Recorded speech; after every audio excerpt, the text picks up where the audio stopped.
جیسے آج اپنی والدہ کے بطن سے پیدا ہوا ہے، اس کے ذمہ کوئی گناہ باقی نہیں رہتا۔ فيه آيات بينات مقام إبراهيم ومن دخله كان آمنا ولله على الناس حج البيت من استطاع إليه سبيلا ومن كفر فإن الله غني عن العالمين.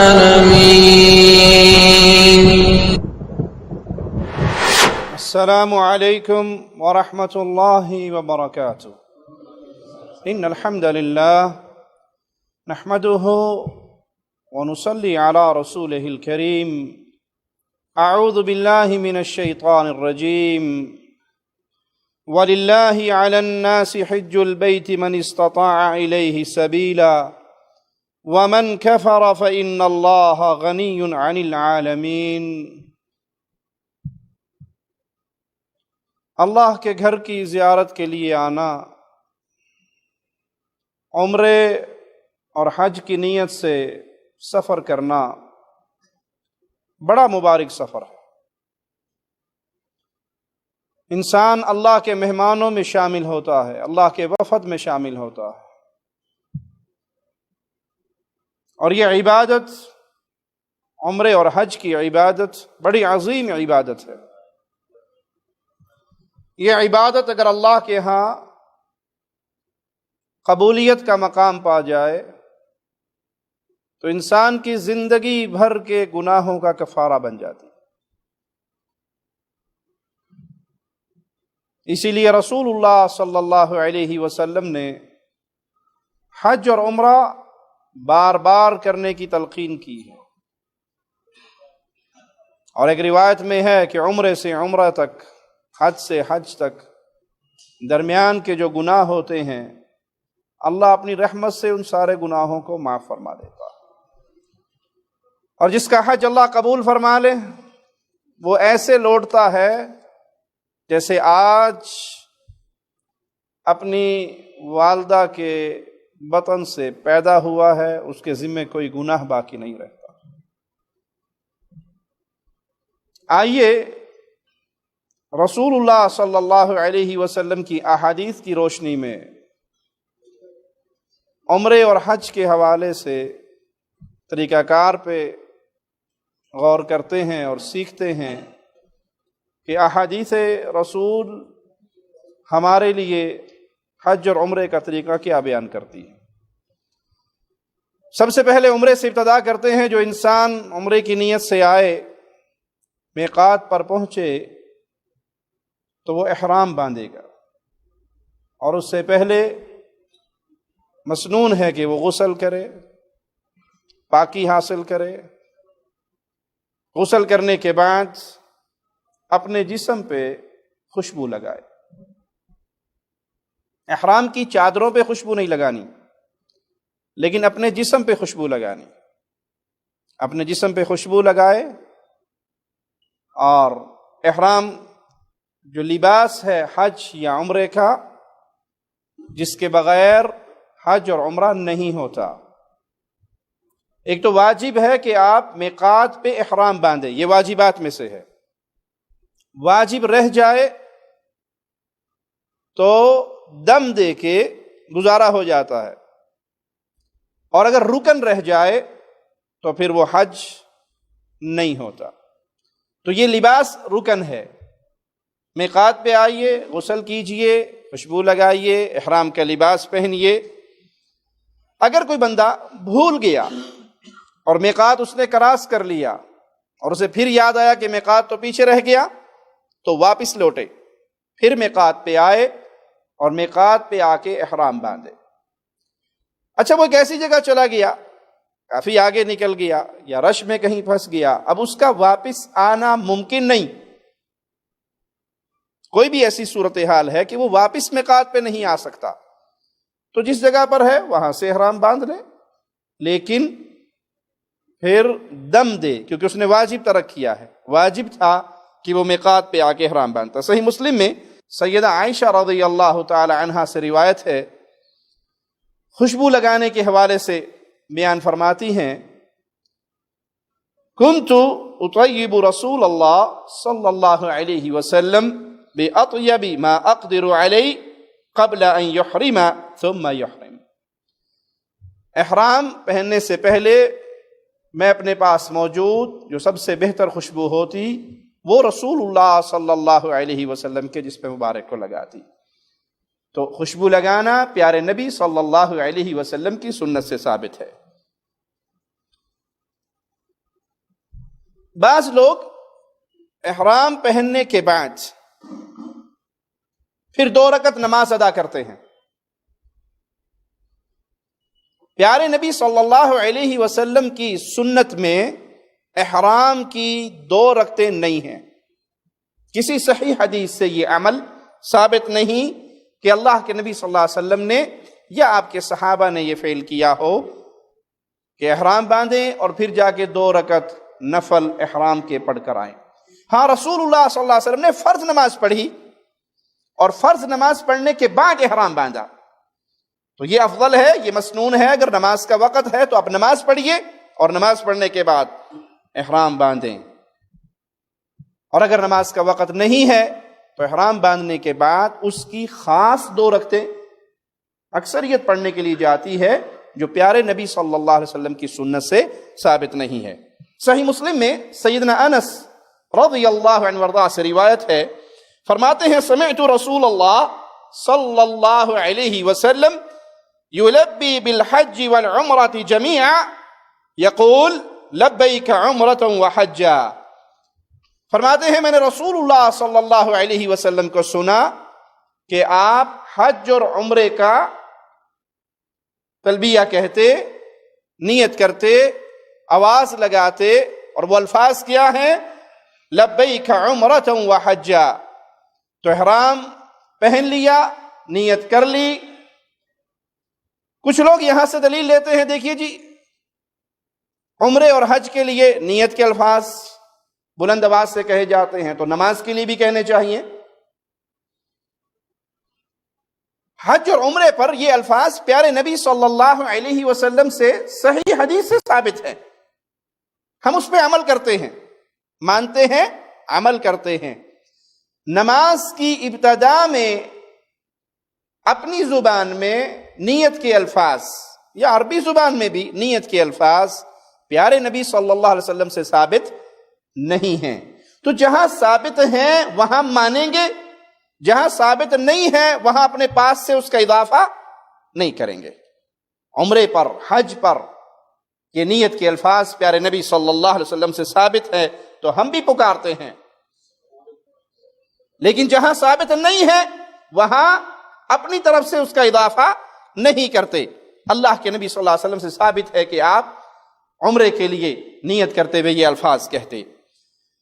مسند احمد میں سیدہ ام سلمہ رضی اللہ تعالی عنہا سے روایت ہے، فرماتی ہیں سمعت رسول اللہ صلی اللہ علیہ وسلم، میں نے اللہ کے نبی علیہ الصلاۃ والسلام سے سنا، یقول، آپ فرما رہے تھے، یا آل محمد صلی اللہ علیہ وسلم، اے آل محمد، من حج منکم، تم میں سے جو حج کرنا چاہے، فلیحلل فی حجتی، جو تم میں سے حج کرنا چاہے، حج کی نیت کرے، وہ آواز لگائے، تلبیہ پکارے۔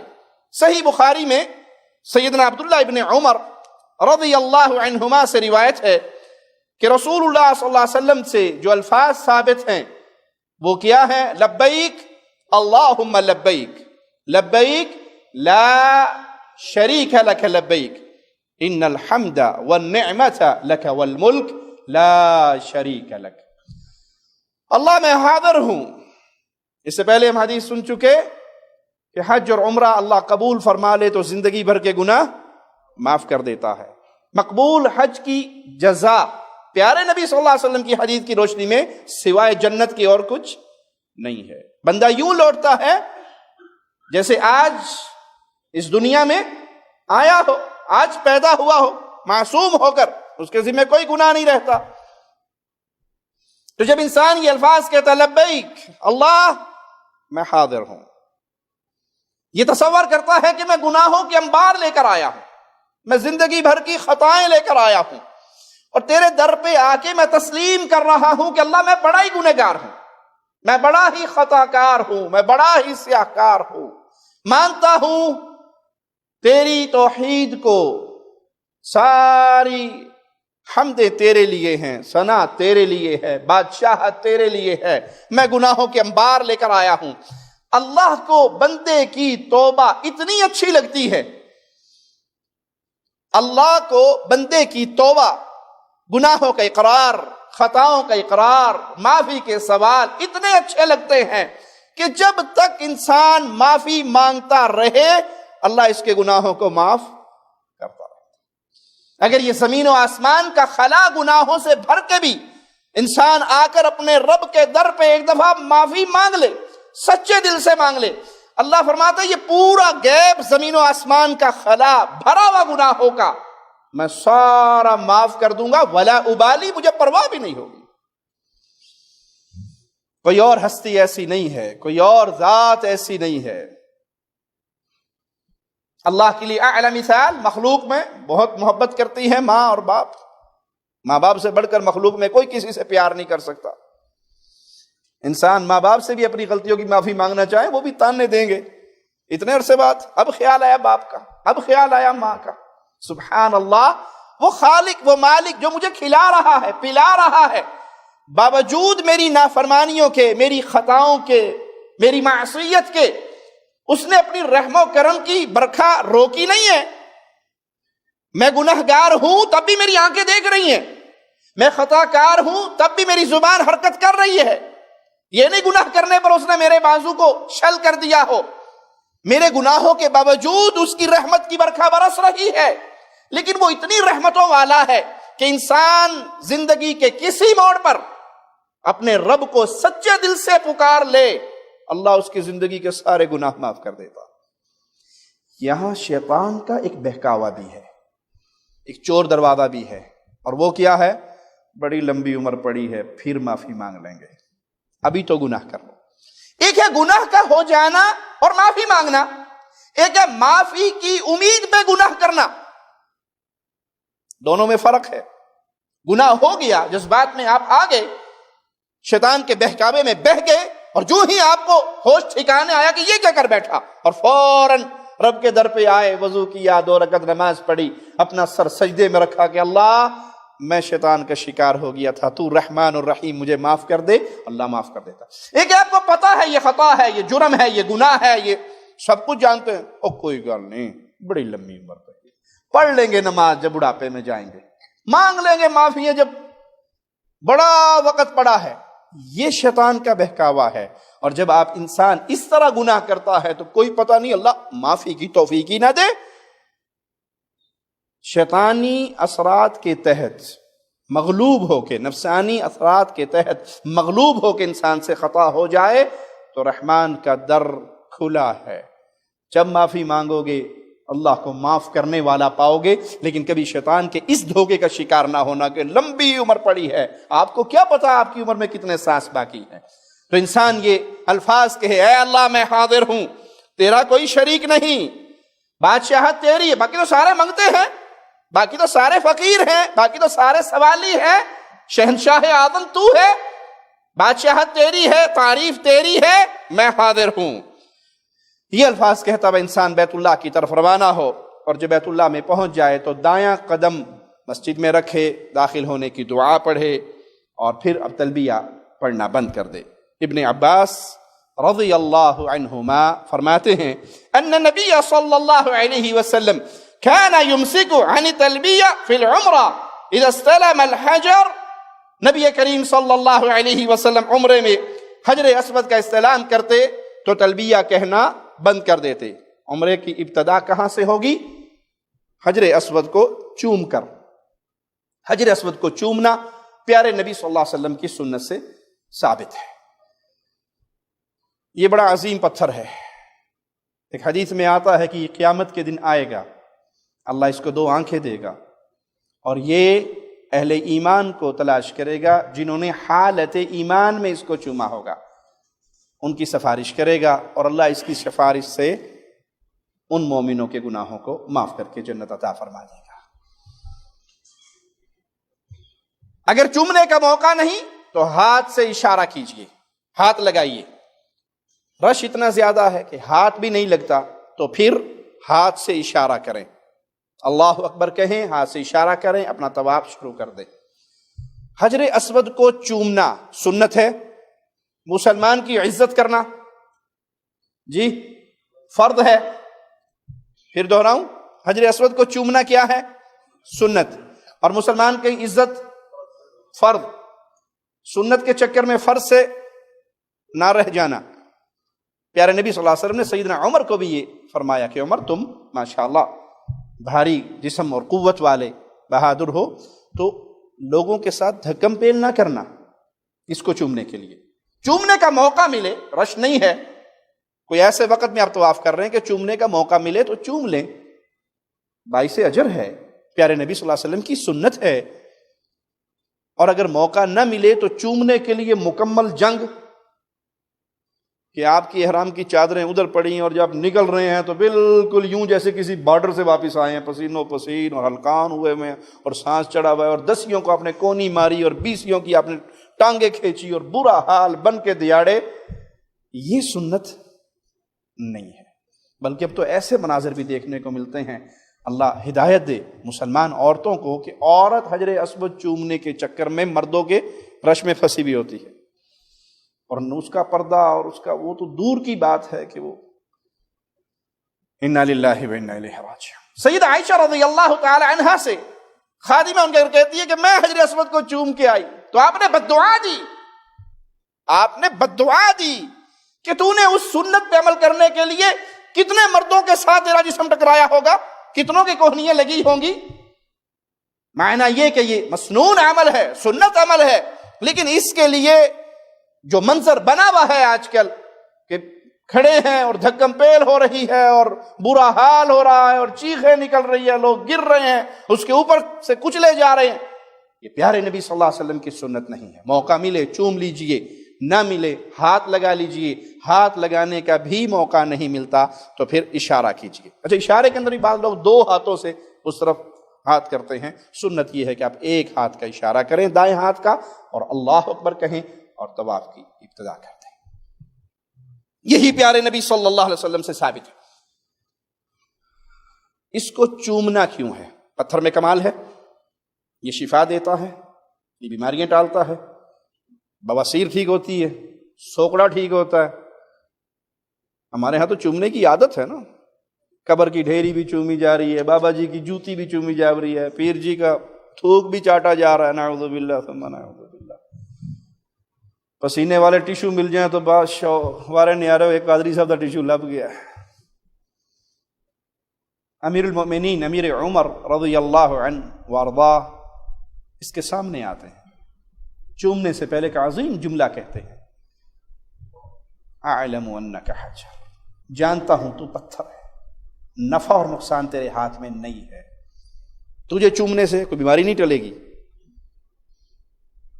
تیرے اندر کوئی نفع اور نقصان نہیں ہے۔ چومتا کیوں ہوں؟ محمد کو چومتے دیکھا تھا صلی اللہ علیہ وسلم، پیارے حبیب نے تجھے چوما تھا، میرے نبی کی سنت ہے، میں اپنے آقا کے ہونٹوں پہ ہونٹ رکھ رہا ہوں، میرا یہ عقیدہ نہیں ہے کہ اس پتھر کو چومو تو فلاں فائدہ اور فلاں اور فلاں اور فلاں بیماری اور نقصان ٹل جائے گا۔ تیرے ہاتھ میں کچھ نہیں ہے، شفا اللہ کے ہاتھ میں ہے، نفع اور نقصان خالق و مالک کے ہاتھ میں ہے۔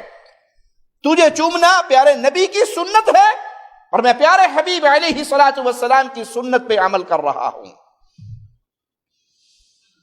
اب یہ جنت کا لایا ہوا پتھر، جنت کا بھیجا ہوا پتھر، یہ عظیم پتھر جس کی تعریف پیارے حبیب کی مبارک زبان سے ہوئی ہے، جس کو مصطفیٰ کے مبارک ہاتھوں نے یہاں لگایا تھا، لیکن نفع نقصان اس میں نہیں، تو سوچئے اللہ کے لیے درگاہوں میں، ڈھیریوں میں، مزارات پہ، بابوں کی دہلیز کو چومنے والوں، بابوں کی دہلیز پہ سجدے کرنے والوں، یا مان لے تمہاری بات تم سجدہ نہیں کرتے، تعظیم کے طور پہ چومتے ہو، پیارے حبیب کے دین میں تعظیماً بھی کہیں پہ سجدہ کرنا جائز، عبادت سمجھ کے کرو گے تو کفر ہے، شرک اکبر ہے، ملت سے نکل گئے۔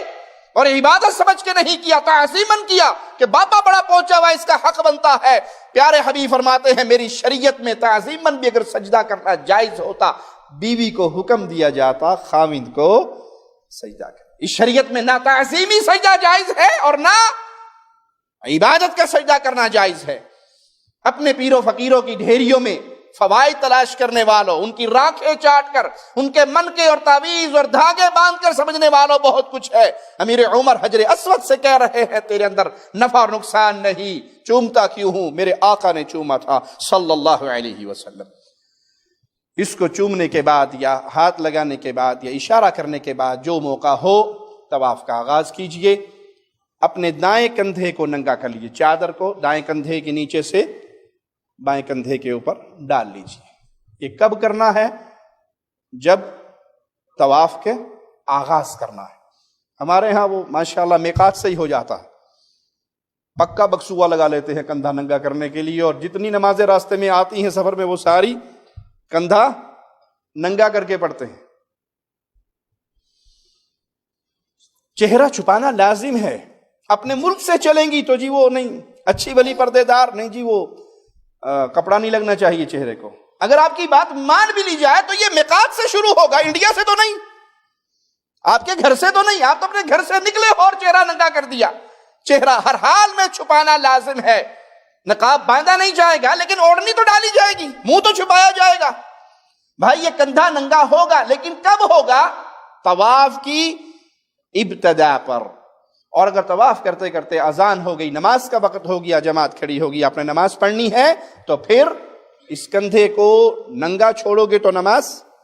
پیارے نبی صلی اللہ علیہ وسلم کا فرمان ہے جس کے کندھے ننگے ہوں اس کی نماز، اور جس کا سر ننگا ہو جی ਉਹਦੀ بھی نہیں ہوندی نا۔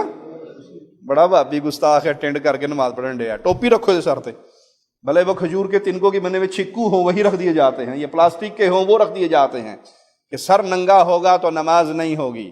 بھائی پیارے حبیب فرما رہے ہیں صلی اللہ علیہ وسلم جس کے کندھے ننگے ہوں اس کی نماز نہیں ہوتی۔ اگر سر ننگا ہے تو حاجیوں کا سر ننگا ہی ہوتا ہے۔ اگر سر ڈھانپ لوگے تو احرام کی حالت میں دم پڑے گا یا نہیں؟ دم پڑے گا۔ اس لیے یہ ڈھکوسلے ہیں جو مولویوں نے بنا لیے ہیں۔ نماز کا وقت ہو تو فوراً اپنے کندھے کو ڈھانپ لیں اور پھر نماز ادا کریں۔ ابتدا کے جو 3 چکر ہیں اس میں رمل کرنا ہے، اچھل کے۔ یہ ہوا کیوں تھا شروع؟ کفار مکہ نے کہا تھا یہ مدینے میں جا کے بیمار ہو گئے ہیں اور بیماریوں نے ان کو نچوڑ دیا ہے،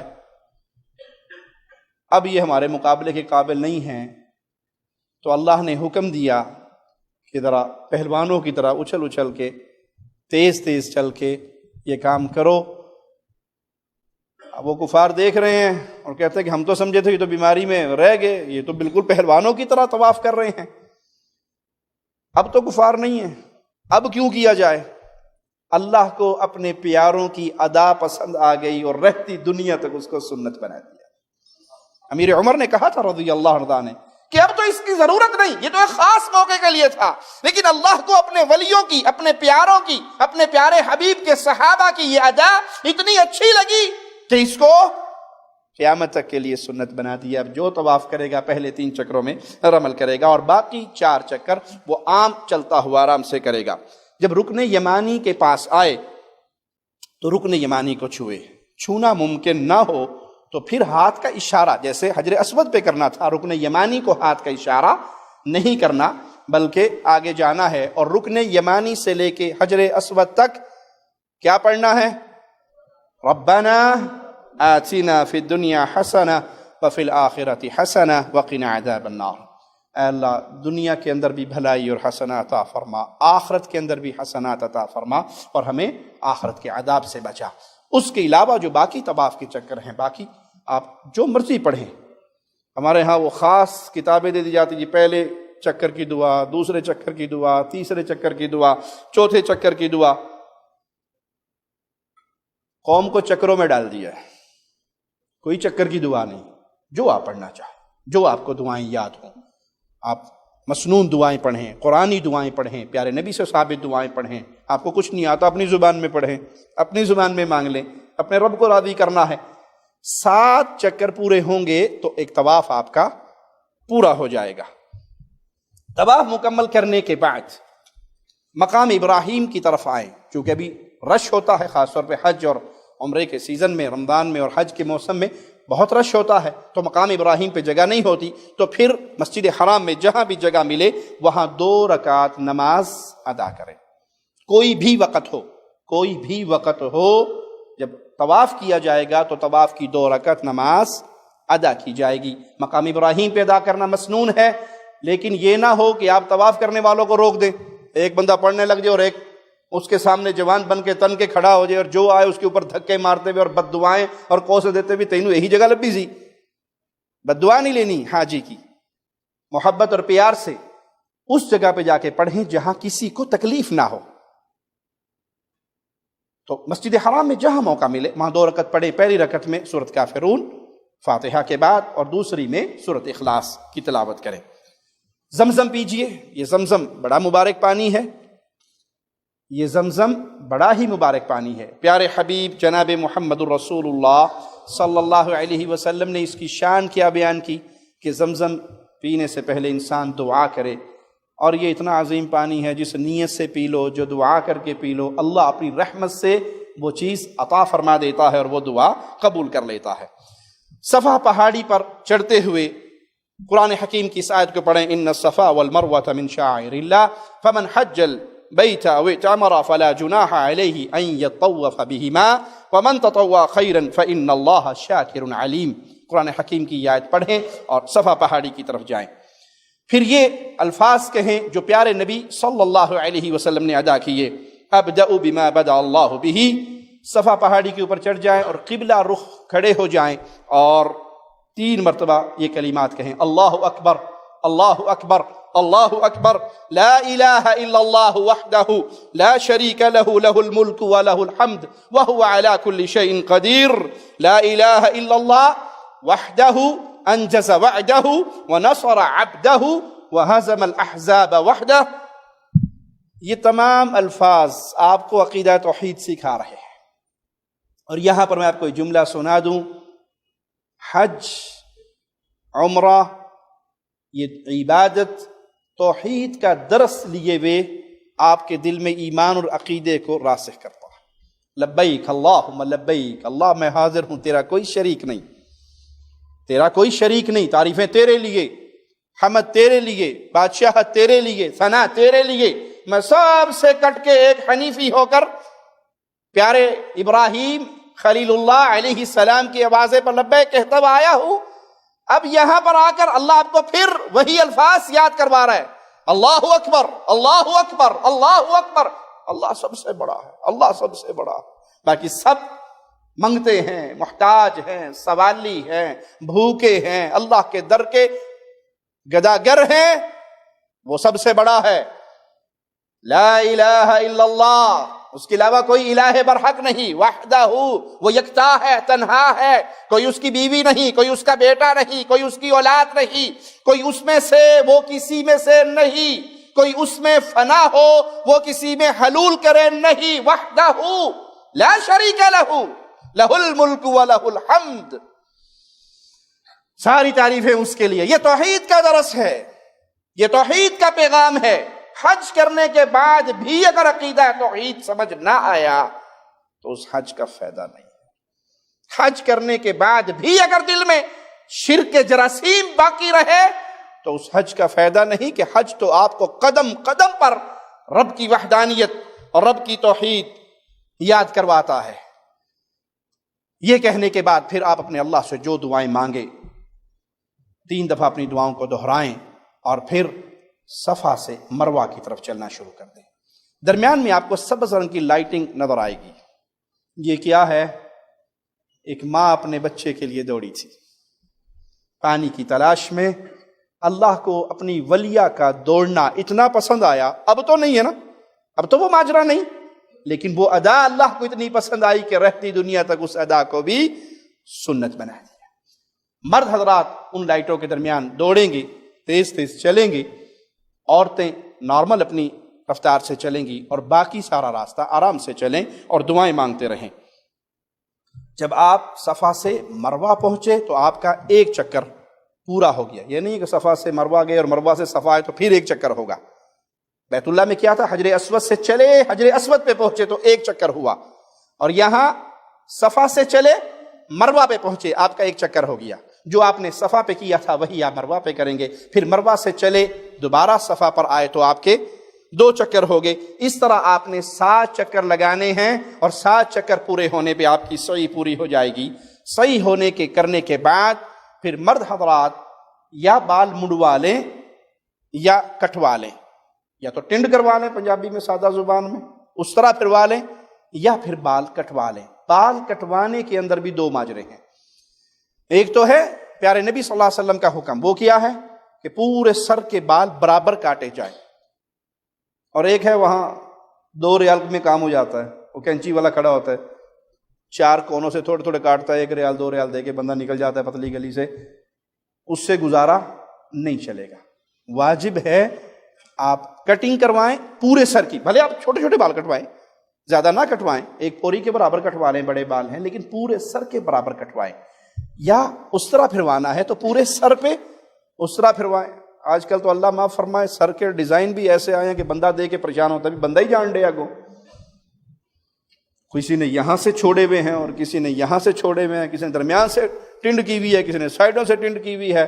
جو کفار کو دیکھا، جو مغرب کے گندے معاشرے کو دیکھا تو دوڑ پڑے اس کے پیچھے کہ بس سب سے قیمتی دولت جو ہے وہ مغرب کا معاشرہ۔ موضوع سے ہٹ کے ایک بات کہہ دوں، مغرب کے معاشرے کی گندگی اپنی جگہ پہ، صرف ایک جملہ اگر آپ کو سمجھ آ جائے تو آپ اس گندے معاشرے کی اندھی تقلید نہیں کرو گے، نہ اپنی اولاد سے کرواؤ گے۔ یہ وہ معاشرہ ہے جس کے پیچھے آپ نے اپنا ادھا سر ٹینڈ کروا لیا اور ادھا بغیر چھوڑ دیا ہے، جہاں ان کے گھر میں بوڑھی ماں کا کمرہ نہیں ہے، کتے کا کمرہ ہے۔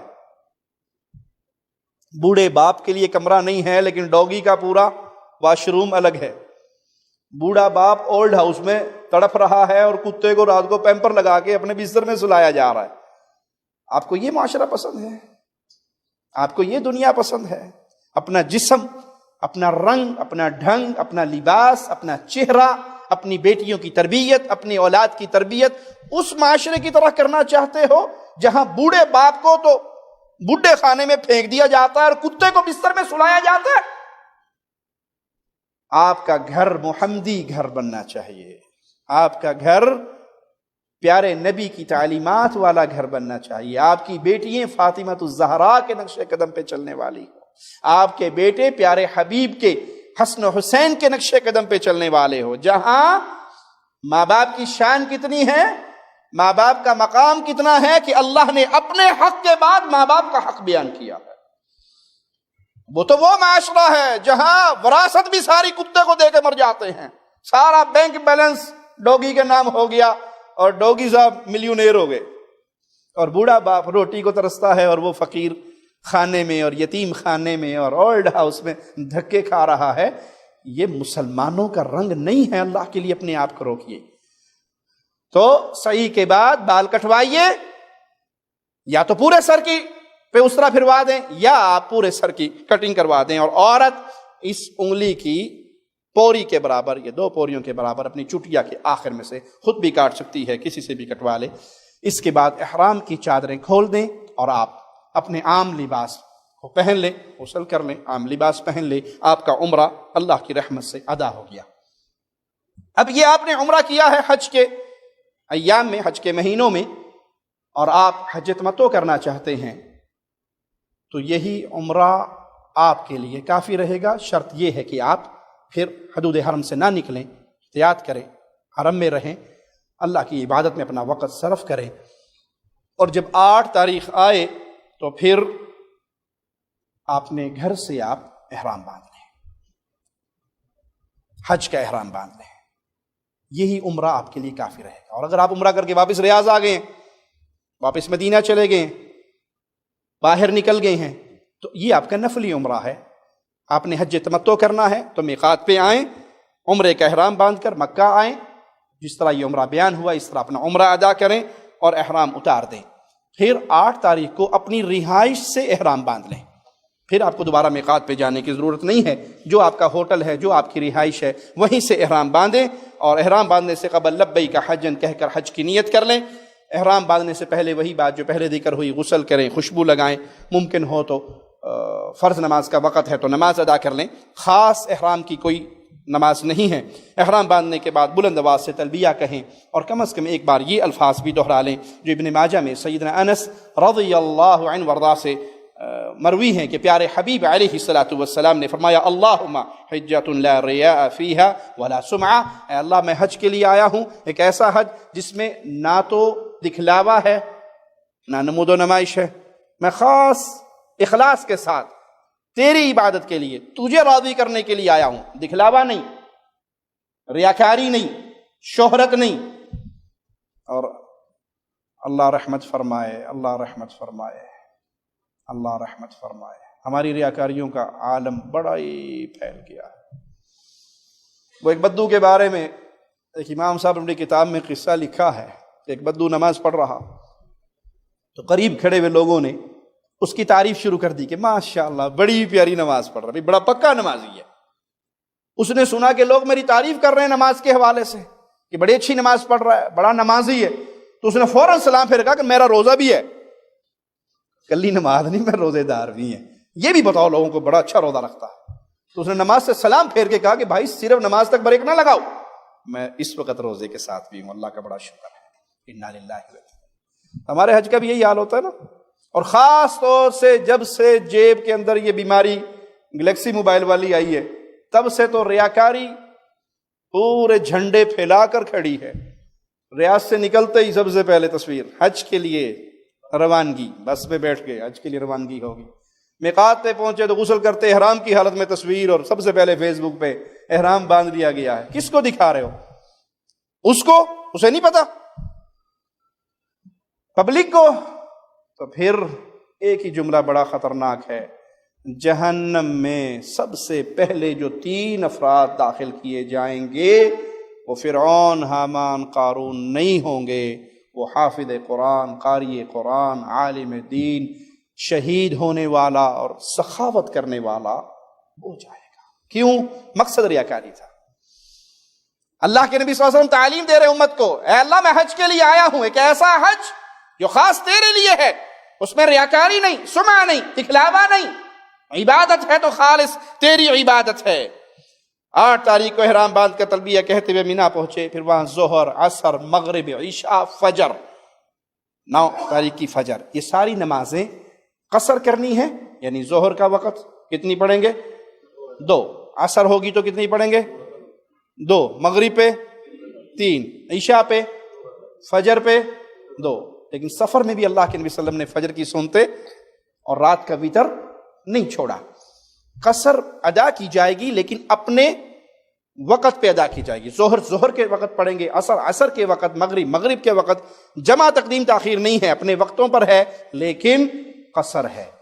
وہاں بھی لوگ ڈرامہ بازی کرتے ہیں، اپنے اپنے مسلک کی پیچھے چلتے ہوئے پیارے نبی صلی اللہ علیہ وسلم کی احادیث کو چھوڑ دیتے ہیں. جی وہ ہم مقیم ہیں، آپ مسافر ہیں. پیارے حبیب صلی اللہ علیہ وسلم نے یہاں پر یہ نماز یوں ہی پڑھی، آپ کے پیچھے تمام صحابہ نے بھی یوں ہی پڑھی. مسافر مقیم کا چکر نہیں ہے، یہ حج ہے، اور حج میں پیارے نبی صلی اللہ علیہ وسلم نے یہ عمل کیا. 9 ذی الحجہ عرفہ کے دن کو طلوع آفتاب کے بعد مینا سے عرفہ کے لیے روانہ ہو جائیں. عرفات کے دن حاجی روزہ نہیں رکھیں گے، غیر حاجی روزہ رکھیں گے، ان کے لیے بڑا اجر و ثواب ہے، لیکن حجاج ان کے لیے روزہ نہیں ہے. وہ اللہ کی عبادت میں اور کھانے پینے میں اس وقت کو گزاریں گے. عرفات میں پہنچ کر امام صاحب کا خطبہ سنیں، اور پھر خطبے کے بعد نمازیں 2 پڑھی جائیں گی، ظہر، عصر، اذان 1، تکبیریں 2، جماعت ہوگی.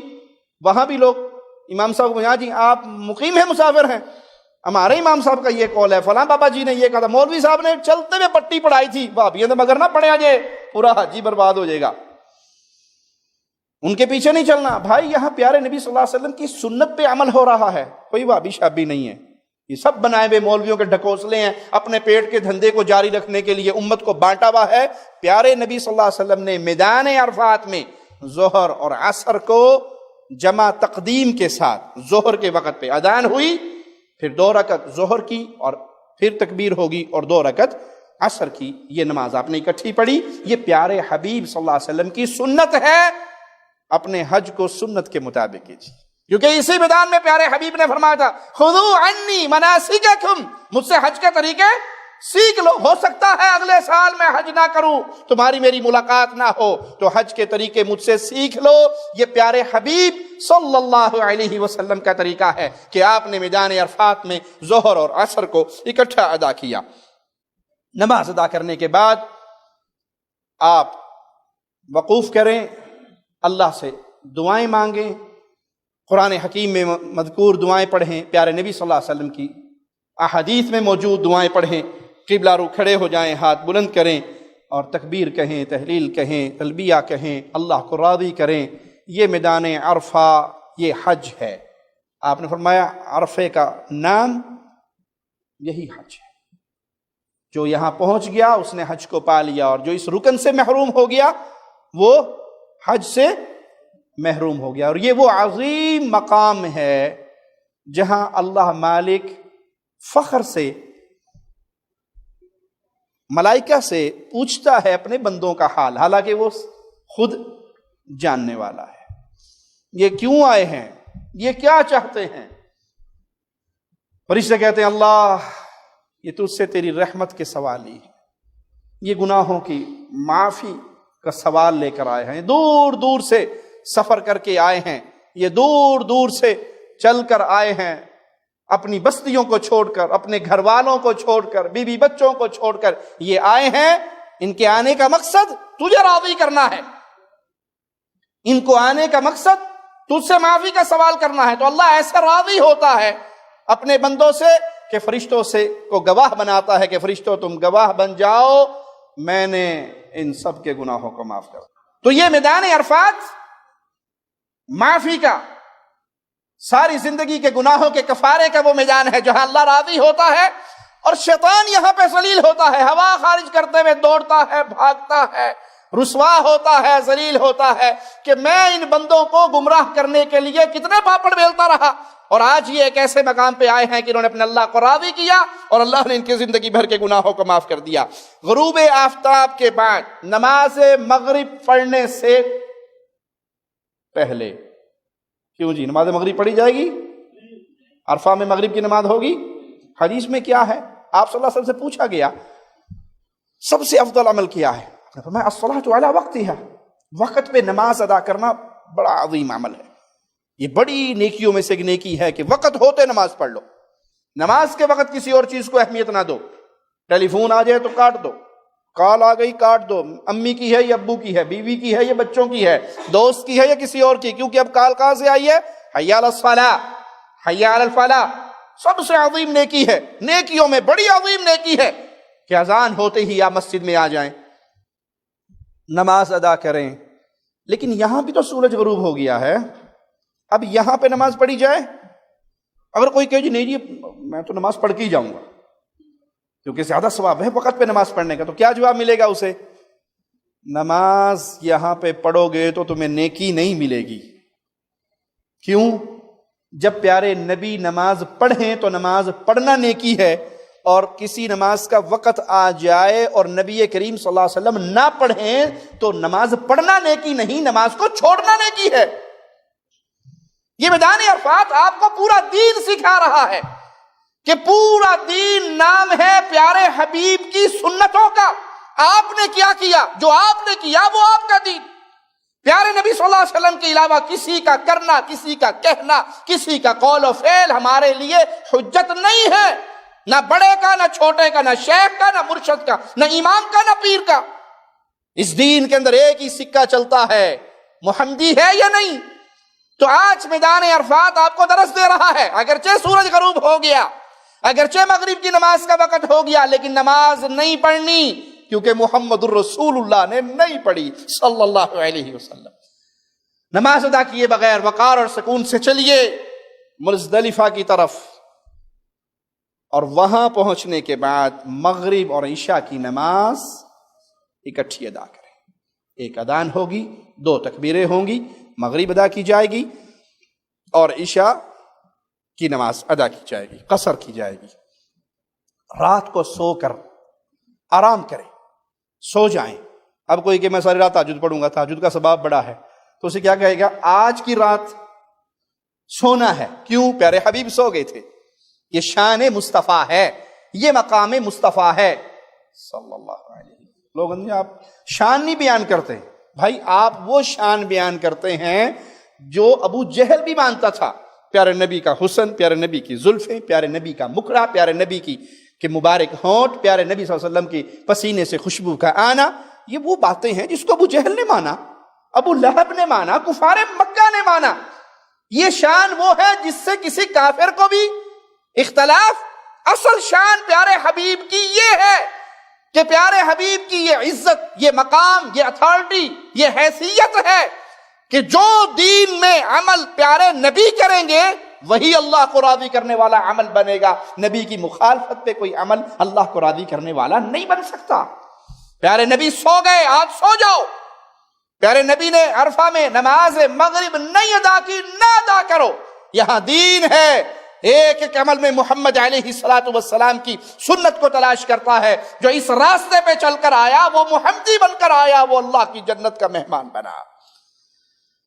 10 تاریخ کی فجر کی نماز ادا کریں اور مشعر الحرام پہ یا جہاں بھی آپ کو جگہ ملے مزدلفہ میں سورج نکلنے سے پہلے پہلے تک، جب روشنی پھیل جائے، ابھی سورج طلوع نہ ہو، اس وقت تک آپ دعائیں کریں، تسبیحات پڑھیں، اللہ سے مانگیں، مسنون دعائیں یاد ہیں وہ مانگیں، کچھ بھی نہیں یاد تو اپنی زبان کے اندر اللہ کی حمد و ثنا بیان کریں، معافی مانگیں، توبہ کریں، استغفار کریں، اور طلوع آفتاب سے قبل سکون اور وقار کے ساتھ تلبیہ کہتے ہوئے مینا کی طرف روانہ ہو جائیں۔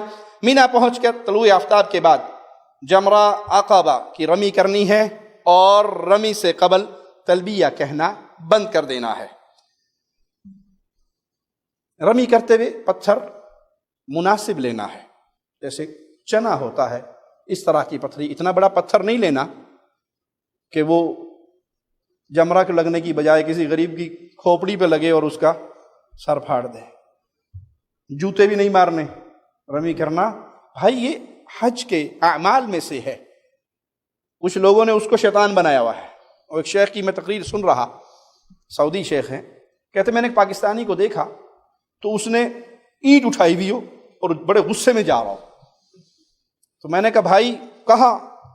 آدھا شیطان، اليوم لازم اضرب، ماروں گا اسے، یہ شیطان ہے۔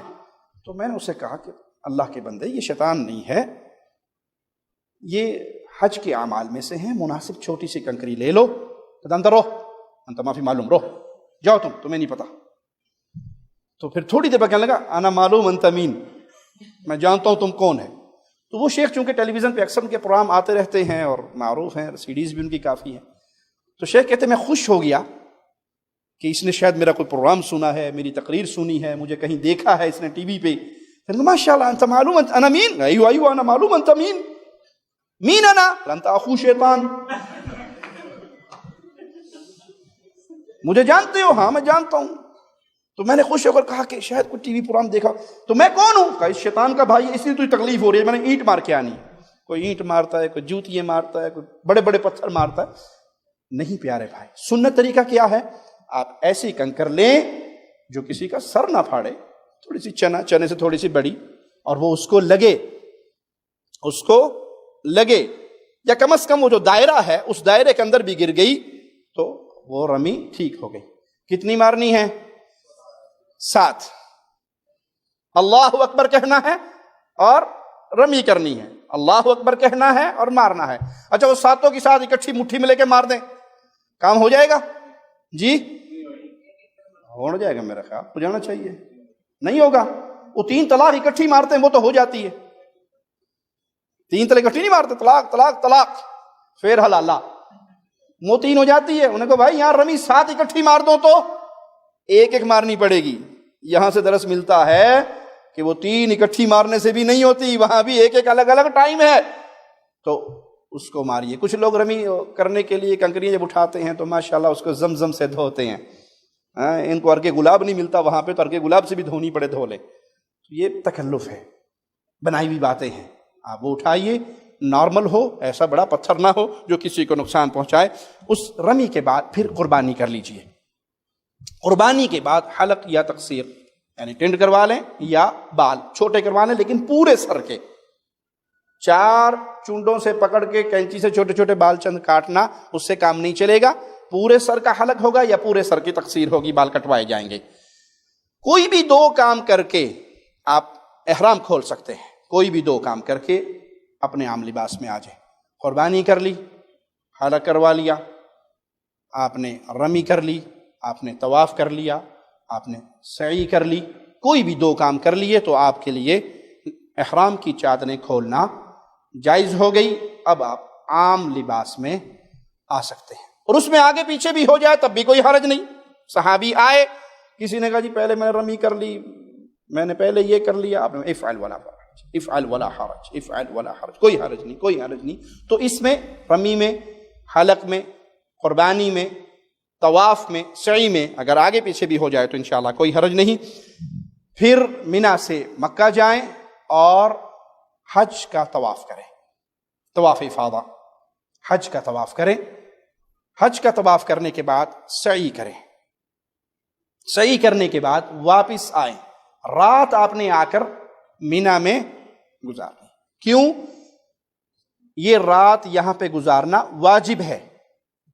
واجب چھوڑو گے تو دم دینا پڑے گا, رکن چھوڑو گے تو حج, طواف افاضہ 10 تاریخ کا طواف, یہ حج کا طواف ہے, رکن ہے.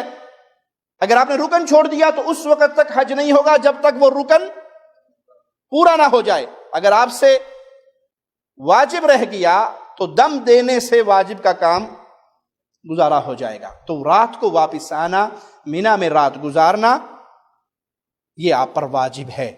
تو بیت اللہ جائیں, طواف کریں, سعی کریں اور پھر واپس آئیں. اسی طرح ایام تشریق یعنی 11, 12, 13 ذی الحجہ کی راتیں مینا میں گزارنا. دن آپ بیت اللہ جا سکتے ہیں, طواف کریں, دعائیں کریں, صدقہ خیرات کریں, لیکن یہ راتیں 3 دنوں کی راتیں آپ پر مینا کے اندر گزارنا واجب ہے. اگر یہ واجب چھوڑو گے تو اس سے بھی دم واجب ہو جائے گا. 12 تاریخ کو اگر کوئی نکلنا چاہے اجازت ہے, لیکن شرط کیا ہے کہ آپ غروب آفتاب سے پہلے مینا کی باؤنڈری سے نکل جائیں, مینا کی حدود سے نکل جائیں 12 تاریخ کو. اگر آپ کو مغرب کی اذان یعنی سورج غروب ہو گیا اور آپ مینا کی باؤنڈری کے اندر ہیں تو اب نہیں جا سکتے, اب آپ کو یہاں رکنا لازم ہے. اور پھر 13 تاریخ کو آپ نے تینوں جمرات کو رمی کرنی ہے, اولا کو, وسطیٰ کو, اخبا کو, ترتیب کے ساتھ ان کو پتھر مارنے ہیں, رمی کرنی ہے. اگر آپ 12 کا سورج غروب ہونے سے پہلے پہلے, مغرب سے پہلے پہلے مینا کی باؤنڈری سے نکل گئے تو 13 رکنا آپ کے لیے لازم نہیں ہے. لیکن ایک روایت میں اس 13 تاریخ کی کا رکنا یا رمی کرنے کی فضیلت یہ بیان ہوئی ہے کہ ایک رمی پر اللہ ایک کبیرہ گناہ معاف کرتا ہے. ایک رمی پر ایک کبیرہ گناہ معاف کرتا ہے. تو افضل ہے کہ آپ رکے 13 کو بھی اور رمی کر کے جائیں اور یہ اجر و ثواب لے کر جائیں. جمرہ اولا اور وسطیٰ کی رمی کے بعد قبلہ رخ کھڑے ہو کر دعا کریں, بیت اللہ کی طرف رخ کر لیں, اولا کے بعد بھی, وسطیٰ کے بعد بھی, اور پھر لمبی دعائیں کریں, اپنے اللہ سے مانگیں. یہ موقع بار بار نصیب نہیں ہوتے. تو سب سے بڑی چیز حج کے اندر جو غریب بھی کر سکتا ہے, امیر بھی کر سکتا ہے, وہ کیا ہے؟ دعائیں ہیں, ذکر اذکار ہیں. ذکر کریں, دعائیں کریں, اپنے گناہوں کو یاد کریں, اللہ سے معافی مانگیں. یہ موقع بار بار نہیں آتا. اس کو بلکہ میں مشورہ دوں گا حاجیوں کو حج پہ جانے سے پہلے اپنے موبائل کی جو سم ہے, وہ چھوٹا نوکیا جو پرانے دور کا نوکیا ہے, اس میں ڈال کے اسے لے کر جائیں. یہ بیماری جو ہے نا واٹس ایپ والی اور فیس بک والی, اس کو گھر چھوڑ کے جائیں. مخصوص ایام ہے, ان ایام کے اندر بھی اگر آپ نے سارا دن وہ فیس بک اور واٹس ایپ پہ ہی گزار دیا, پتہ نہیں زندگی میں دوبارہ یہ موقع کب آئے گا. کوئی ضروری کال آ سکتی ہے تو وہ ایک سادے موبائل میں سم ڈال کے جائیں, اپنا وقت دعاؤں میں, ذکر اذکار میں گزاریں. 12 تاریخ کو پلٹنا ہو تو غروب آفتاب سے قبل وہاں سے نکل جائیں یا پھر وہاں رک جائیں اور 13 تاریخ کی بھی زوال کے بعد رمی کر کے پھر جائیں. رمی کا جو وقت ہے وہ زوال کے بعد ہے. مکہ مکرمہ پہنچ گئے. اب بیت اللہ سے رخصت ہوتے ہوئے آخری کام آپ نے طواف وداع کرنا ہے. یہ واجب ہے، واجب چھوڑو گے تو دم لازم ہوگا. یہ کرنا کب ہے؟ جب آپ نے مکہ چھوڑنا ہے، آخری کام. یعنی طواف کرنے کے بعد آپ ہوٹل پہ گئے، سامان سمیٹا، اکٹھا کیا، کھانے کا وقت ہو گیا، کھانا کھا لیا، نماز کا وقت آ گیا، نماز پڑھ لی، اور آخری کام ہے آپ مکہ سے نکل رہے ہیں. یہ نہیں کہ آپ طواف وداع کرو اور پھر گھر ہوٹل پہ جا کے آرام سے 4 گھنٹے 5 گھنٹے کی نیند کر لو اور رات گزار لو کہ طواف تو میرا ہو گیا. ایسے کیا تو وہ طواف گیا، پھر آپ کو دوبارہ طواف کرنا پڑے گا اگر آپ نے رات وہاں گزاری یا آرام کیا اور وقت زیادہ وہاں پہ گزارا، کیونکہ آخری کام ہے بیت اللہ چھوڑتے ہوئے طواف وداع کرنے کا. حج افراد جنہوں نے کرنا ہے، تمتع نہیں کرنا، تو ان کے لیے یہ ہے کہ وہ میقات سے حج کی نیت، اکیلے حج کی نیت، عمرے کی نیت نہیں ہوگی، اس نیت سے احرام باندھیں اور احرام سے پہلے وہی مسائل کے غسل کریں، خوشبو لگائیں اور لبیک حجن یہ نیت کریں اور بیت اللہ کی طرف آئیں. ممکن ہو تو طواف کر لیں، سعی کر لیں. اگر آج طواف اور سعی کر لیں گے تو پھر حج کی سعی سے آپ کو وہاں صرف حج کا طواف کرنا پڑے گا، سعی آپ کی یہی کافی رہے گی. لیکن اگر کوئی نہیں کرنا چاہتا، طواف قدوم اور سعی نہیں کرتا اور ڈائریکٹ مینا چلا جاتا ہے تو اس کے لیے وہ بھی ٹھیک ہے. اور اگر وہ مینا بھی نہیں جاتا اور ڈائریکٹ عرفہ پہنچ جاتا ہے تو اس کے لیے یہ بھی درست ہے. حج افراد والے پر طواف افاضہ اور طواف وداع، ایک تو حج کا طواف کرے گا اور اس کے ساتھ سعی کرے گا، اور اگر اس نے پہلے نہیں کی اور جب چھوڑے گا بیت اللہ کو تو دوسرا طواف اس کے اوپر طواف وداع ہے. ایک سعی لازم ہے، جو چاہے پہلے طواف کے ساتھ کر لے یا حج والے طواف کے ساتھ 10 تاریخ کو کر لے. 10 کو بعض لوگوں کے ساتھ عورتیں ہوتی ہیں، بچے ہوتے ہیں، اگر وہ 10 کو نہیں کر سکا، باقی کاموں میں مصروف رہا اور اس کو لیٹ کر لیا ایک دن اس نے، تو 11 کو بھی کر سکتا ہے، کوئی حرج نہیں انشاءاللہ. جس نے حج قران کرنا ہے وہ میقات سے عمرہ اور حج دونوں کی نیت سے احرام باندھے، مکہ پہنچے، عمرہ ادا کرے، طواف کر لے، سعی کر لے اور اپنے احرام کی حالت میں باقی رہے. بال نہیں کٹوائے گا، احرام نہیں کھولے گا. اپنے جتنے وقت اس کا دن باقی ہے، اگر وہ پہلے آ گیا ہے تو اس کو 8 تاریخ تک اپنے اسی احرام کے اندر باقی رہنا ہے، اور پھر وہ 8 تاریخ کو ظہر کی نماز سے قبل تلبیہ کہتے ہوئے مینا کی طرف روانہ ہو جائے گا اور وہاں وہی کام کرے گا جو باقی حاجیوں نے کرنا ہے کہ ظہر سے لے کے فجر تک ساری نمازیں اپنے وقت پہ قصر ادا کی جائیں گی، اور اس کے بعد ایام حج کے باقی تمام اعمال اس کے وہی ہوں گے. حج قران کرنے والے پر قربانی ہے، اور اگر کسی کے پاس قربانی کی استطاعت نہیں تو پھر وہ 10 روزے رکھے گا، 3 وہیں پر اور 7 لوٹ کر. اور مسنون ہے حج قران والے کے لیے کہ وہ قربانی کا جانور اپنے ساتھ لے کر جائے. اللہ سے دعا ہے اللہ حج اور عمرہ کے لیے آنے والوں کی حفاظت فرمائے، ان کی ان عبادتوں کو قبول فرمائے. اللہ بلاد حرمین کی حفاظت فرمائے. اللہ خادم حرمین شریفین کو جزائے خیر سے نوازے، جو حجاج کی خدمت میں دن رات ایک کیے ہوئے ہیں، اور ان کی حکومت رشیدہ بھی حاجیوں کی خدمت میں دن رات ایک کیے ہوئی ہے. اللہ ان کو جزائے خیر دے. یہ بلاد حرمین اسی طرح امن کا گہوارہ بنا رہے، شانتی کا گہوارہ بنا رہے، یہاں سے خیر پھیلتی رہے، پھلتی رہے، پھولتی رہے. اللہ زندہ رکھنا، ایمان پہ رکھنا، موت دینا، اس حال میں دینا تو ہم سے راضی ہو، ہم تجھ سے راضی ہوں. جب روح نکلے تو ہمیں یہ مبارک پیغام ملے، اے مبارک روح باہر نکل، تیرا اللہ تجھ سے راضی ہو چکا ہے. اقول قولی ھذا واستغفر اللہ لی ولکم ولسائر المسلمین فاستغفروہ انہ هو الغفور الرحیم.